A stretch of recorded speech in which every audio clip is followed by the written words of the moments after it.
Not your average tabletop. Woohoo! Welcome to Not Your Average Tabletop. I'm Zach. And I'm Pepper. And today we're going to continue our Alphabet Soup Challenge. Yes. And we are on the letter Y. Why? Why would you do Why, such a- God, why? Why are we Is this on coming to an end? on the final letter that we have games for? Is this Spoiler. Are these the final games? You'll have to see. You'll have to find out. But yeah, so if you've watched any of our other videos, we've been throughout the whole year going through our collection A to Z to kind of determine if there's anything we should call, or kind of getting back to those games that we really love that we just don't get to the table as often, kind of forcing ourselves to play some of them. And I think it's just been a good way to get through the collection. Yep. It is a bit of a challenge, Yes, kind of forcing yes. ourselves to go through them. But And- our collection's getting a little big, so we may have to get rid of some And games. it's had the opposite effect on some games. There have been some that we got back to that I'm like, oh, I thought that might be on the call list. Actually, like it quite a bit. So Right. if we hadn't played it and time had gone by, we might have called some of those games, but Yes. now they've got a more More of a steady chance. place in the Right. collection. So. That is kind of one of those things that's like, oh, this game is even better than I thought, because there have been several where it's like, oh, I don't know why we're playing this, we're just going to call it anyway, and then we play it. Oh, now it's going to be a lot tougher. But yeah, so for our Y games, we've only got two. Well, we really only got one, but we have played one on Board Game Arena quite a bit, and Yep. it's just one you kind of always have access to if you have dice Yep. and kind of know the scoring a little bit. And we'll just start with that one, and that is Yahtzee. Yeah. So yeah, I think that's a classic game that we've probably played for quite some time. I don't know, we probably played it since we were pretty young. Large straight, that's 40 points. That's pretty good right off the bat. Get that one out of the way. But yeah, it's one that we've played since we were quite a bit younger. I think it's just one of those easy ones that it's easy to understand that you're just kind of rolling dice and either getting all of the same, try to get as many of the same kind as you can, or all of the same kind, or like you just did a straight, or kind of a full house. Hardest one in the game. Yes, one of the hardest. And just kind of getting those different things to score various amounts of points, and you're just trying to get the most points. You get to do kind of 3 rolls, keeping whichever ones you want throughout each roll. And it's kind of been something that's used in kind of other I really games. love that mechanism of take some, roll as many as you want, even re-roll the ones that you already kept. Right. And just really satisfying, and a big scoring game at times too, especially if you can get multiple Yahtzees and get a bonus 100 for each of those. I'm not sure if everyone plays with those rules, but that's how it is on Board Game Arena, and it's kind of just always so satisfying when you can get 2 or 3 Yahtzees, get 400 or 500 points. Right. Just a game, one of my most played games, maybe my most played game ever, probably, just because it's so quick. so quick, and played hundreds of games on Board Game Arena, so it's probably up there, and I think in my top 50 as well. Ooh. It's not quite up there for me, but I do enjoy playing it from time to time. So if we did actually have an official copy, I think it would be staying in the collection, but we always kind of have access to it, so it's a solid game. Is it your favorite Y game, then? We will see. We've got some competition. We got one other of the Y best game. Beat your score game. And it's going to be tough. It's going to be tough because it's by one of your favorite designers, Bruno Catala. And that is Yamatai. We talk about him a lot. We do talk about him quite a bit. It's either him or Jamie Stegmaier, probably. Yes. For designer. Wearing a Charterstone and Wingspan shirt. Yes. But yeah, this one is one I think I'd played one other time before this year. Or maybe, we've had it for that long, right? Yeah. I think I played it probably about a year ago. I don't know, you said you hadn't really played an official game. Yeah, right? I kind of played as like 2 players. I played a couple games like that, but this is my first one with real competition. Real competition, me. But yeah, this one is one that, I don't know, people kind of compare it to Kind of Five Tribes. It's Days of Wonder and Bruno Catala, so obviously people are going to make that comparison. I think it might be the same artist, possibly. It gives me the same feel for It could that. be. It's a little more colorful looking. Yeah, I think, but definitely not as popular as that or well known. Even though it has been in Z Garcia's, I think even top 50 games just solidly for years, which is obviously Bruno Catala, Days of Wonder.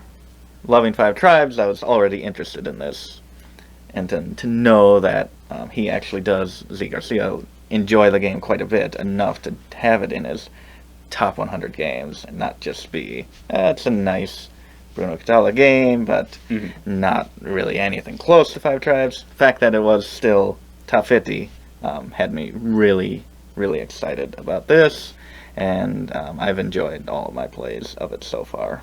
I think it does deliver some of that similar thinking as Five Tribes, just with kind of the board and kind of different colors and matching and lining them up.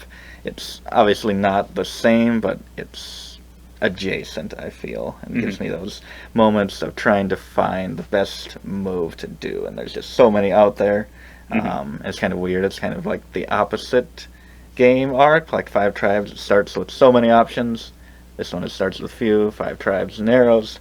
This one kind of just grows the options throughout the game and probably narrows a little bit at the end. But I just found that really interesting. Yeah, I would agree that it kind of feels like the opposite type of thing, where you go from not having as many to having a ton, where Five Tribes is the opposite. But I think they both work really well, and this one feels a little bit more like I don't know. I like to think it's like somewhat of a pattern building, because you're trying to get certain colored boats around islands that are open, so that you can build buildings onto them and score some points from that, and maybe gain some coins depending on what you're building. But manipulating kind of where boats are is a really fun piece to it. It's an action selection game. There's kind of 5 different actions you can choose from, and each action, kind of the more powerful that it is, the higher number it is. There's numbers 1 to 10, so 10 total actions, but you only have 5 available at a time. And depending on what you take, that'll determine your turn order for next time. So you could take a really good action, but then the next turn you're going to get the last pick at actions. So that kind of brings in a little bit of a king domino type feel to it, where a lot of the better tiles in that game, where you're getting like the black, what is that? What area is that? I don't remember. Caves or something. Caves with a bunch of crowns on them.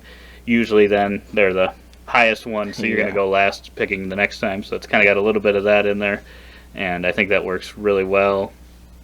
And they feel like all the actions are pretty solid. I always felt like, I could pretty much use any of these. Just some are better than others at certain times. And just building boats out. I love that it's not like you own a certain route. And it's kind of, you can work on the same one some other player's been working on. So that kind of makes me think of the Five Tribes too, where you're manipulating things on the same board as your opponent is, so you don't want to leave your opponent something good, if possible. Usually, kind of in both of these, by the midpoint of the game, there's still usually lots of options. So you're not going to be able to block them completely, but there are certain things you can do. I feel like some smart-seeming things where it's like, oh, well, if I do this, then it at least takes away that really great option from them, but they might still have some good options. I think this is solid, I guess, I don't know if it's a sequel, but to us, solid sequel follow-up to Five Tribes. I don't think it quite lives up to that, but it definitely does deliver for me. So this would be a keep for me, keeping in the collection safely. But I think my favorite Y game is still going to be Yahtzee. Ooh. Yeah, I think that this would be a keep for me as well, and I think this one would actually be my favorite. I wonder, because kind of like, so Five Tribes, I would say my favorite player count is 2 players, just because you're getting the double actions. This one has that same thing, where you're getting 2 actions if you play as 2 players. I wonder if this would be best at 2 as well. I'm not 100% sure. I feel like 3 same thing maybe. with 5 tribes. I feel like it's the same. It could just mix up the board too much between your turns, to where you couldn't really have as much control. Yeah. But at the same time, that could reveal more of the board and open it up more, because kind of in a 2-player, we just go and explore and take off the tiles on the islands and then build on the islands, and then it's like, okay, now we have to go and explore more and take off more tiles and expose them. To where in a 3-player game, maybe it wouldn't might be a little bit come to a different stop pace. like that, just a different pace. Yeah.